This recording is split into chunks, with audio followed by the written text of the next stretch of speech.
ان کے بعد روس میں اشتراکی حکومت قائم ہوئی اور اس حکومت کے قیام میں یہودیوں کا بھی حصہ تھا۔ اس مقصد کے حصول کے لیے انہوں نے فرانس، پھر انگلینڈ اور اخیر میں امریکہ کے ساتھ معاہدے کیے۔ ان لوگوں نے عالمی جنگوں کو ہوا دی، دولت عثمانیہ کے خلاف سازشوں کا جال بنا، یہاں تک کہ 1909 میں سلطان عبدالحمید کے خلاف ہونے والے انقلاب کے بعد ان کی کوششیں رنگ لے آئیں۔ اسرائیلی مملکت کے قیام کے متعلق ہونے والی کوششیں۔ جرمنی یہودی مارون ویہرش 1812 سے 1875 نے لندن میں جمعیت الاستعمار الیہودی کے نام سے ایک تنظیم قائم کی، اور اس نے یہودیوں کو ارجنٹینیا کی طرف ہجرت کرنے میں مدد کی، اور اس نے روم اور یروشلم کے عنوان سے ایک کتاب لکھی جس میں اس نے روم کی طرح یروشلم کو بھی آزاد کرانے کی دعوت دی۔ اس نے یہودیوں کے جذبات کو فلسطین کی طرف ہجرت کرنے کے لیے ابھارا۔ اس کتاب میں اس نے اس بات کی بھی نشاندہی کی کہ ترکی اور دیگر عرب ممالک اب اس قدر کمزور ہو چکے ہیں کہ فلسطین کو یہودیوں کا قومی وطن بنانے کی فکر کو عملی شکل دینی چاہیے، اور یہ اب آسان ہو گیا ہے۔ اس نے اپنی کتاب میں یہودیوں کے قومی ورثے کو زندہ کرنے کی ضرورت پر زور دیا۔ لیون پینسکو کی کوشش، وہ ایک صہیونی تحریک کا صدر تھا۔ اسے یہودیوں کے لیے قومی وطن کے قیام کا پہلا داعی کہا جاتا ہے۔ اس نے 1882 میں برکین میں اپنی کتاب ذاتی آزادی شائع کروائی، جس میں یہودیوں کے لیے ایک قوی وطن تشکیل دیے جانے کی ضرورت پر زور دیا۔ ڈاکٹر تھیوڈور ہرزل، اس کی کوششیں کافی اہم تھیں۔ اس نے 1894 میں اپنی کتاب یہودی مملکت کے عنوان سے شائع کر کے صہیونی تحریک کو ایک سیاسی تحریک کا رنگ دے دیا۔ دراصل یہ کتاب ایک مراسلہ تھا جو اس نے سب سے بڑے یہودی سرمایہ دار ڈیمن آتشیلڈ کو مخاطب کر کے لکھا تھا، اور اس سے یہودی قوم کو نجات دلانے کی درخواست کی تھی۔ یہ کتاب یہودیوں کے خواب کی تکمیل میں سنگ میل تصور کی جاتی ہے۔ ہرزل نے اگست 1897 کو سوئٹزرلینڈ میں یہودیوں کی ایک عالمی کانفرنس بلوائی، اور اس کانفرنس کا افتتاح کرتے ہوئے اس نے کہا، ہم یہاں اس گھر کی تعمیر کے سلسلے میں اساسی پتھر رکھنے کے لیے جمع ہوئے ہیں جو عنقریب یہودی امت کے لیے پناہ گاہ ثابت ہوگا، اور اس نے اس کانفرنس میں 6 نکاتی پروگرام پیش کیا۔ نمبر 1، فلسطین کی طرف یہودیوں کی ہجرت کی تحریک کو بڑھاوا دیا جائے۔ نمبر 2، عالمی برادری سے یہودیوں کے لیے فلسطین کو اپنا وطن بنانے کا قانونی جواز حاصل کیا جائے۔ نمبر 3، پوری دنیا کے یہودیوں کو صہیونی فکر پر متحد کیا جائے۔ اس کانفرنس میں مختلف یورپی، امریکی ممالک اور خود فلسطین سے کل ملا کر 197 نمائندوں نے شرکت کی۔ اس کانفرنس میں فلسطین کو یہودیوں کا قومی وطن بنانے اور عالمی صہیونی تنظیم قائم کرنے کی تجویز پیش کی گئی۔ اس کانفرنس کی اہم تجاویز یہ تھی: تمام تر وسائل اور ذرائع کو بروئے کار لاتے ہوئے یہودی قومیت کے شعور کو اجاگر کرنے کی کوشش شروع کی جائے۔ نمبر 2، فلسطین کی طرف یہودیوں کی ہجرت میں تیزی لائی جائے۔ نمبر 3، دیگر ملکوں سے صہیونی تحریک کو اعتراف کرانے کی کوشش۔ نمبر 4، فلسطین میں زراعتی استعمار نافذ کیا جائے، زیادہ سے زیادہ قابل کاشت اراضی کو خریدا جائے۔ اس کانفرنس کے اختتام پر ہرزل نے اپنی ڈائری میں یہ نوٹ لکھا: اگر بال کانفرنس کے مقصد کو میں ایک لفظ میں بیان کروں تو میں کہوں گا کہ بال میں صہیونی مملکت کی بنیاد رکھ دی گئی ہے، اور 50 سالوں کے بعد اس یہودی مملکت کو پوری دنیا اپنی آنکھوں سے دیکھ لے گی۔ تھیوڈور ہرزل نے یہودی مملکت کے قیام کے سلسلے میں جو کوششیں کی وہ کسی سے مخفی نہیں۔ ہم یہودی اسپرٹ رکھنے والی اس اہم شخصیت کے بعض پہلوؤں پر روشنی ڈالیں گے۔ تھیوڈور ہرزل 2 مئی 1860 کو ہنگری کے دارالسلطنت بودلبست میں پیدا ہوا۔ اس کے ماں باپ دونوں یہودی تھے، اور باپ ہنگری کے ایک بینک میں مینیجر تھا۔ اس کی پرورش میں 2 چیزوں کا اہم دخل تھا۔ پہلی چیز یہ کہ وہ یہودی عقائد و رسومات کا سختی سے پابند تھا، اور دوسرے یہ کہ وہ موجودہ جرمنی تہذیب سے بھی متاثر تھا۔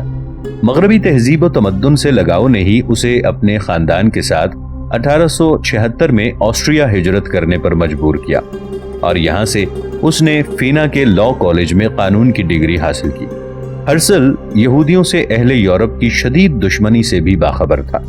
یورپ پورے کا پورا اس وقت پوپ غیر فروی 13 کے زیر اثر تھا، جس کا کہنا تھا کہ جس قوم نے مسیح اور صلیب کا انکار کیا اس کے جرم و خطا کی سنگینی نسلاً بعد نسل بڑھتی جائے گی، اور اس نے ہر ایک کے لیے عیسائیت قبول کرنے کو لازم قرار دیا، اور خاص طور پر کینیا تو یہودیوں کے خلاف شدید تعصب کا مرکز تھا اور 1891 میں نمسا سے نکلنے والے اخبار الجدیدۃ الحرہ کے مراسلہ نگار کی حیثیت سے وہ پیرس گیا اور اس اخبار کے ذریعے اس نے جرمنی تہذیب و ثقافت میں یہودیوں کے حصے داری کو اجاگر کیا۔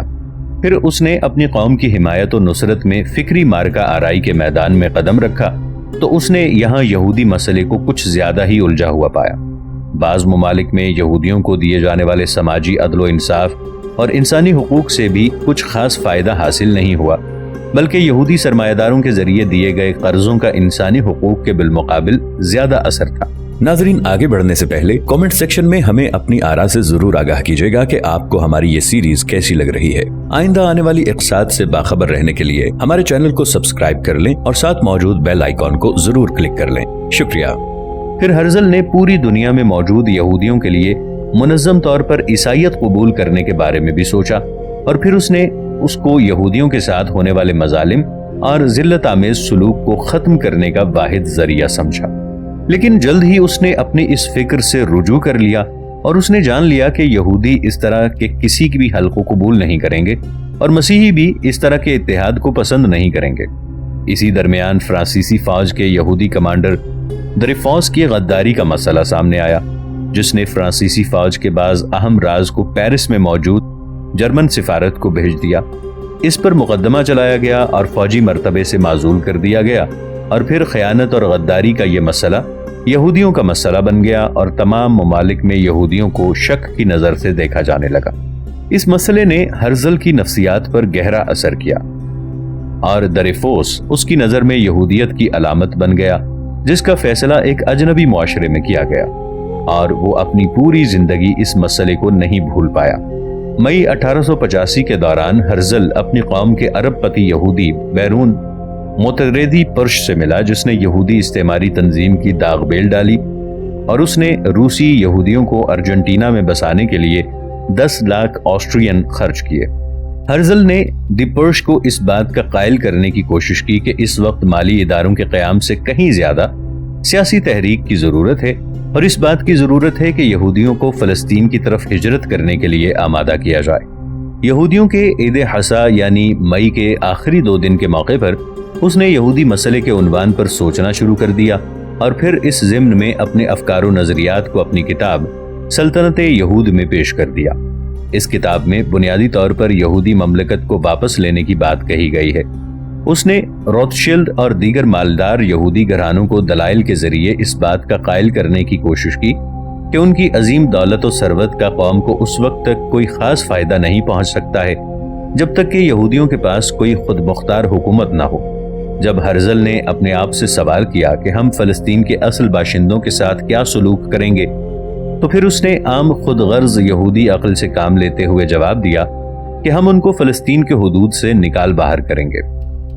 ہرزل اور سلطان عبدالحمید۔ یہ فطری بات تھی کہ ہرزل دولت عثمانیہ کے دارالسلطنت استنبول کی جانب اپنی نگاہوں کو مرکوز کرتا، جہاں سلطان عبدالحمید کو پے در پے بحران کا سامنا کرنا پڑ رہا تھا۔ یہودیوں کی تمام دولت ان کے قدموں کے نیچے آ سکتی تھی، کیونکہ پوری دنیا کے یہودیوں کی امیدیں ان کے اشارے پر موقوف تھی۔ بس آپ کو صرف یہودیوں کی فلسطین کی طرف ہجرت کرنے کی اجازت دینا تھی۔ لیکن استنبول میں معاملات اس کی خواہش کے برعکس ثابت ہوئے۔ اسے سلطان سے شرف ملاقات حاصل نہیں ہو سکا۔ اس کے دوست نفلنکی نے سلطان کی تردید کا اس طرح ذکر کیا ہے: ہرزل کے لیے لازم ہے کہ اب وہ اس سلسلے میں ایک قدم بھی آگے نہ بڑھائے۔ میں اس سرزمین کی ایک بالشت کا سودا کرنے کا مجاز نہیں ہوں، کیونکہ وہ ملک میری ذاتی ملکیت نہیں بلکہ وہ تو میری رعیت کا مالک ہے۔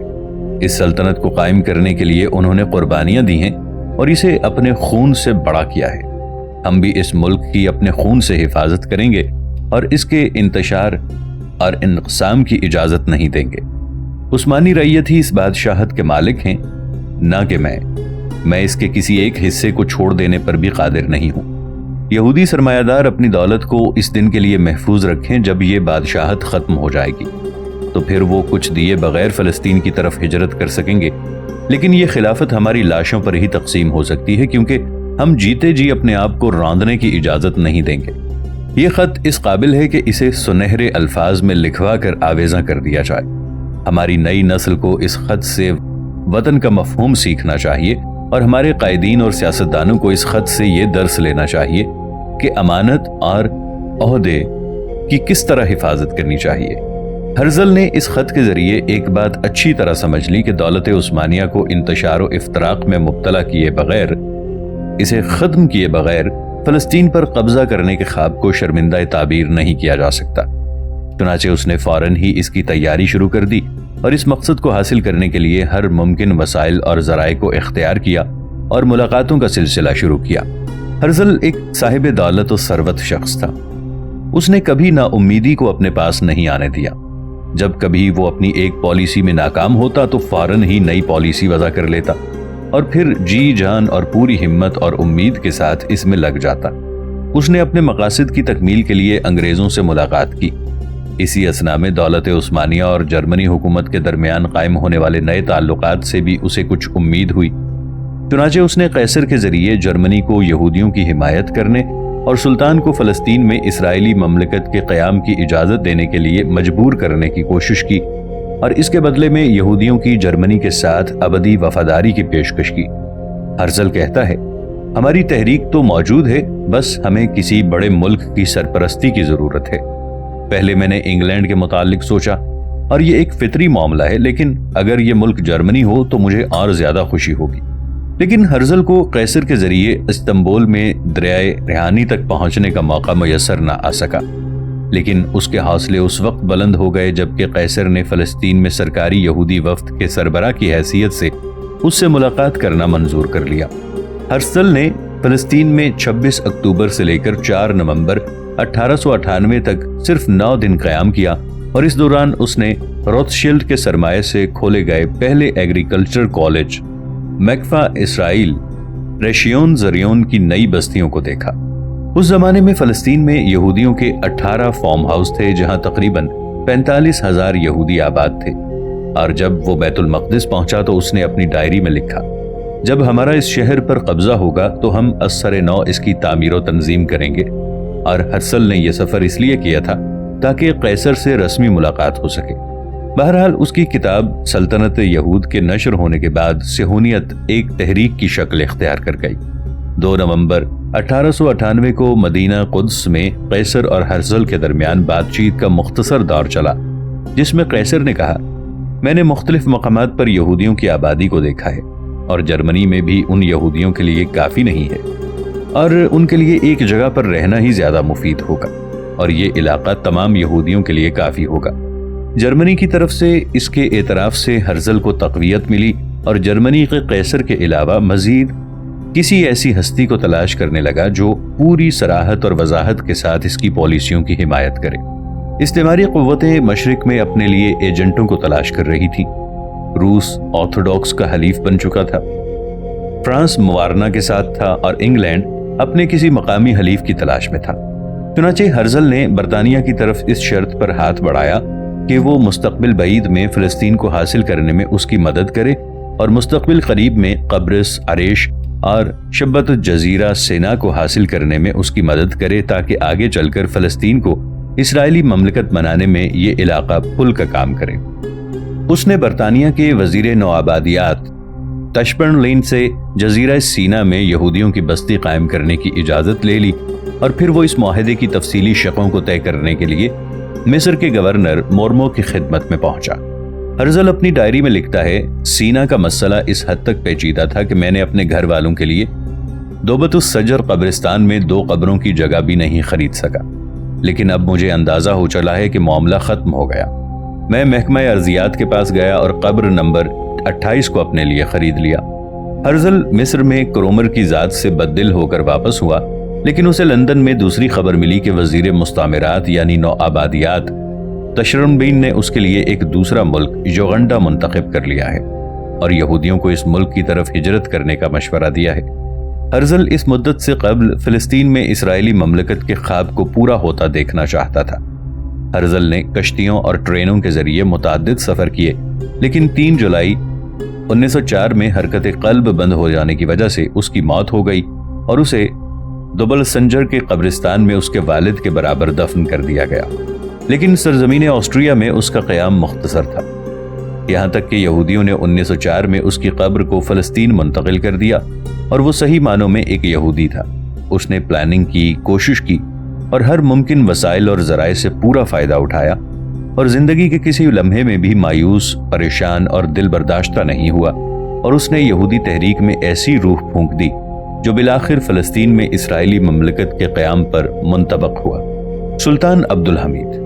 اگر تھیوڈور ہرزل کو یہودی تحریک کی تاریخ میں نمایاں حیثیت حاصل ہے، جس نے باطل صہیونی مقاصد یعنی فلسطین میں اسرائیلی مملکت کے قیام کو یقینی بنانے کے لیے ایک نہ ختم ہونے والی جنگ کی شروعات کی، تو دوسری طرف سلطان عبدالحمید کو بھی تاریخ فلسطین میں نمایاں مقام حاصل ہے، جنہوں نے اپنی تمام تر قوت و طاقت کو بروئے کار لاتے ہوئے یہودیوں کو ان کے ناپاک عزائم میں کامیاب ہونے سے روکنے کی کوشش کی۔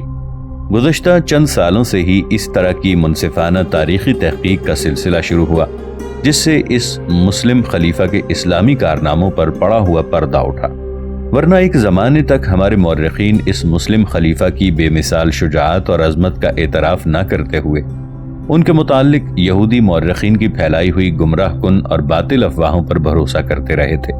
عہد وسطیٰ اور جدید دور کی تاریخ کا مطالعہ کیا جائے تو معلوم ہوگا کہ یورپ نے ہمیشہ یہودیوں کو ظلم و استحصال کا نشانہ بنایا ہے، اور ان یہودیوں کو اگر امن و سکون کی زندگی گزارنے کا کہیں موقع ملا ہے تو وہ اسلامی حکومتوں اور مسلم معاشرے میں ہی ملا ہے، خواہ وہ اسپین کی اسلامی حکومت ہو یا دولت عثمانیہ۔ چنانچہ جب صلیبیوں کے ہاتھوں اندلس کا سقوط ہوا تو وہاں سے یہودیوں نے بڑی تعداد میں بھاگ کر دولت عثمانیہ کے سائے میں پناہ لی، جس نے ان کے لیے اپنے دروازے کھول دیے۔ سلطان بایزید ثانی نے ایک حکم نامہ جاری کر کے عثمانی حکومت میں رہ رہے یہودیوں کے ساتھ حسن معاملہ کرنے اور ان کو تجارتی، اقتصادی اور مالی معاملات میں آزادی دینے کی تاکید کی، اور مسلمانوں نے اہل کتاب کے ساتھ اس رواداری کو ہمیشہ ملحوظ رکھا ہے۔ لیکن عثمانی حکمرانوں نے جب یہ محسوس کیا کہ یہودی اپنی سازشوں اور معاندانہ کارروائیوں کے ذریعے اسلامی ملک فلسطین میں اپنی اسرائیلی مملکت قائم کرنے کی کوشش کر رہے ہیں، تو ان کے متعلق دولت عثمانیہ کے رویے میں تبدیلی آ گئی۔ 1876 میں جب ایک یہودی سرمایہ دار ہائم غارویلا نے عثمانی حکومت کے ساتھ فلسطین کے بعض علاقوں کو کاشت کرنے کی غرض سے خریدنے اور یہاں کاشتکاروں کو آباد کرنے کے لیے خریدنے کی بات چیت کی، لیکن عثمانی سلطان نے اس طرح کی تجاویز کا سرے سے انکار کر دیا اور اس طرح کی کارروائیوں کی سخت مخالفت کی۔ 1882 کے دوران جمعیہ اخبار صہیون نے یورپ میں عثمانی قونصل خانے کے ذریعے فلسطین کی طرف یہودیوں کے ہجرت کرنے اور وہاں آباد ہونے کی اجازت طلب کی، لیکن عثمانی حکومت نے اپنے قونصل خانے کو تاکید کرتے ہوئے اپریل 1882 میں اس طرح کے سبھی مطالبات کو رد کر دینے کو کہا، اور عثمانی حکومت کے زیر سایہ رہنے والے یہودیوں کو فلسطین میں سکونت اختیار کرنے کی غرض سے ہجرت کرنے کی اجازت نہیں تھی۔ 1876 سے 1888 کے درمیان عثمانی حکومت نے اپنی طرف سے رؤف پاشا کو فلسطین کا گورنر بنا کر بھیجا، جو وقتاً فوقتاً غیر سرکاری طور پر فلسطین کے مختلف علاقوں میں اپنی فوجوں کو یہودیوں کی تلاش میں بھیجتا رہتا تاکہ وہ ان کو ملک سے باہر نکالتے۔ جون 1883 میں عثمانی سلطنت کی طرف سے بیت المقدس کے گورنر کو یہ حکم دیا گیا کہ وہ روسی، رومانی اور بلغاری قومیت والے یہودیوں کو فلسطین میں داخل ہونے کی اجازت نہ دے۔ 1888 میں دولت عثمانیہ کی طرف سے کچھ نئے قوانین جاری کیے گئے، جن کی روح سے فلسطین میں غیر ملکیوں کے داخل ہونے کے لیے ضروری تھا کہ ان کے پاس ایک ایسا پاسپورٹ ہو جس میں اس شخص کے مذہب اور قومیت کا ذکر ہو، تاکہ یہودی کسی دوسرے ملک کے شہری کے نام پر فلسطین میں نہ گھس جائیں۔ اسی طرح عثمانی حکومت نے یافا بندرگاہ پر یہودیوں کو داخل ہونے کی اجازت نہیں دی جبکہ ان کے پاس پرمٹ نہ ہو۔ اسی طرح اس نے مختلف ممالک میں موجود اپنے قونصل خانوں کو تاکید کی کہ یہودیوں کو صرف مذہبی زیارت کی خاطر ایک متعین مدت کے لیے ہی پاسپورٹ جاری کیے جائیں۔ جہاں تک فلسطین میں یہودیوں کی آبادکاری کے لیے دولت عثمانیہ کا معاوضہ قبول کرنے کا سوال ہے، تو اس ضمن میں ہرزل کی ڈائری میں سلطان عبدالحمید کا جواب موجود ہے۔ میں اس زرزمین میں ایک بالشت حصہ بھی بیچنے کا مجاز نہیں ہوں، کیونکہ وہ ملک میرا نہیں بلکہ میری رعایا کا ہے۔ میرے عوام نے اس سلطنت کو اپنے جان کی قربانی دے کر حاصل کیا ہے، اور ان لوگوں نے اپنے خون سے اسے سیراب کیا ہے۔ ہم بھی اپنے خون سے اس کی حفاظت کریں گے اور کسی کو اس ملک کو غصب کرنے کی اجازت نہیں دیں گے۔ شام اور فلسطین میں ہماری فوجوں نے اس طرح کی کارروائیوں کے خلاف سخت نوٹس لیا، اور ہماری فوجوں نے بلغنا میں بعض آدمیوں کا قتل کیا کیونکہ وہ اپنے آپ کو حوالے کرنے پر راضی نہیں تھے اور میدان جنگ میں مرنے کو پسند کرتے تھے۔